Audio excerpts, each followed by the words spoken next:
মানাহ ৰাষ্ট্ৰীয় উদ্যানত এশিঙীয়া গড়ৰ দৃষ্টিনন্দন দৃশ্য দুটাকৈ প্ৰকাণ্ড গড়ৰ বিচৰণে আকৰ্ষিত কৰিছে পৰ্যটকক। মানাহৰ বাঁহবাৰী ৰেঞ্জত দেখিবলৈ পোৱা গ'ল এই দৃশ্য। গড়ৰ মুক্ত বিচৰণ দেখি আপ্লুত হৈ পৰিছে পৰ্যটকসকল।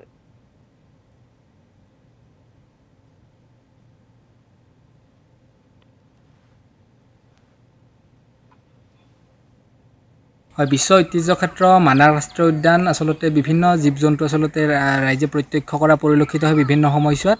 ব্যতিক্ৰমভাৱে এতিয়া যিহেতু মানাহ ৰাষ্ট্ৰীয় উদ্যানত সেউজীয়া মানে ঘাঁহ গজি উঠিছে সেইকাৰণে আসলতে যিসমূহ জীৱ জন্তু আছে সেই জীৱ জন্তুসমূহে যি সেউজীয়া ঘাঁহ খাবলৈ বাহিৰলৈ ওলাই অহা পৰিলক্ষিত হৈছে।